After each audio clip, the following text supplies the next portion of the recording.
Chemistry versus compatibility. What's the difference? Is there a difference between chemistry and compatibility? The answer is absolutely. Over the past 4 weeks, I've been sharing ideas about emotional health, knowing what you want, the 4 cornerstones of great relationships, and the 5 love languages. Those are the components of compatibility. In other words, it's shared morals and values, some common interests, and overall leaning in the same direction. It's a combination of attraction and respect. Hi, I'm author and dating coach Rick Sodebeer. I'm here to change the culture of dating by helping singles just like you avoid repeating mistakes from the past and guiding you to better choices today. Before we get started, please hit the subscribe button below if you want to see more helpful videos like this each week.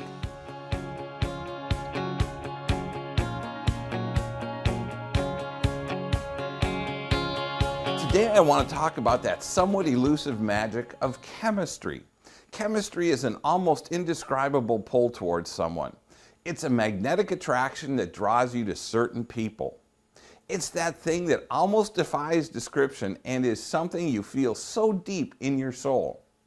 Hopefully you've already known what this feels like and you understand that its description can't quite be captured in words. If you've never felt this strong pull towards someone, please wait. It will happen. Let's talk about the science. There is evidence to suggest that the giddy and sometimes irrational feelings of attraction we feel for someone come from chemical reactions in the brain. In her book, Why Him, Why Her, Dr. Helen Fisher found that men and women dominant in dopamine traits, which includes novelty and risk-seeking, curiosity, creativity, and energy, are attracted to people like themselves. The same is true for the serotonin dominant, who tend to be cautious, traditional, rule-following, and respect authority. In these cases, Dr. Fisher says similarity attracts. Those who are high in testosterone tend to be analytical, logical, direct, decisive, tough-minded, and skeptical, and are more drawn to those who are dominant in the traits linked with estrogen. They're opposites.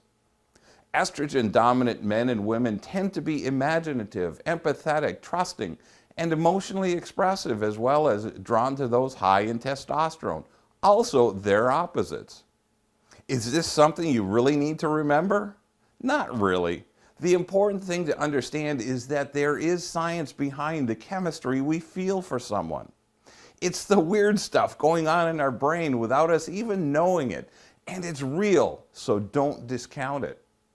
Can you build a relationship on chemistry alone? The short answer is no. Chemistry may bring the two of you together, but it's not the glue that holds you together. We've all dated someone that we've had chemistry with, but these relationships didn't last. Why? There was no foundation other than attraction, and that was most likely based on sexual desire. Sometimes the people we feel an overwhelming attraction to aren't right for us long term. You can get into trouble by rushing to commit to someone when you prioritize chemistry over shared interests and values. Great relationships are all based on compatibility. You need to be emotionally healthy and crystal clear about what you want in your next relationship. You then build on the foundation of the 4 cornerstones of great relationships. Add to that your ability to speak your mate's love language. The final ingredient is chemistry. When all these things come together, you have a magical opportunity for an extraordinary relationship. A lack of chemistry doesn't repel. It simply results in a lack of emotional intensity. Things just feel kind of dead or boring. When chemistry draws you to someone, pay attention. Chemistry has a powerful influence over our decision-making process and can cause you to choose poorly. This is why it's so important to know exactly what you want in a relationship ahead of time. Your must-have and deal-breaker list will help you step back from this strong attraction and realistically assess the potential for a relationship. If you discover there's little connection other than chemistry, it's time to run. The longer you stay, the more tumultuous your relationship will become. Chemistry will ebb and flow in every relationship. Even the greatest relationships take effort to maintain. If you find the chemistry is lacking in your current relationship, spend time to rekindle it. It just takes a little effort and a little creativity. Add date nights to your calendar. Think back to the time when you first met. What are some of the things you did back then that made your relationship exciting? Start doing some of those things again, and you'll start to feel your attraction grow again. Don't be impatient. We've all settled at one time or another. It's understandable. We'd all like to have that special someone in our lives. A friend reached out to me this morning for some business advice as I was working on today's blog. We spent a little time catching up on our personal lives, and she shared this with me. I got married last February. He was so worth waiting for. Your forever love will also be so worth waiting for when it's based on compatibility and chemistry. This is the type of love that lasts. It's the kind of grown-up love you should shoot for. If you need help, I have resources for you. My book, Dating Backward, is a great resource to start with.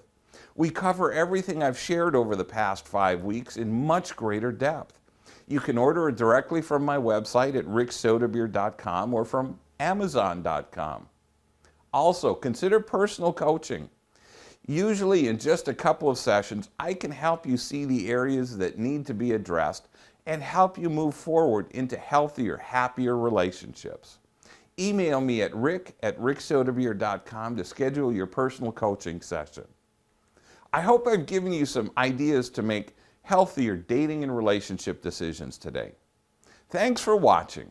I'll see you next week. Until then, have a great and blessed day.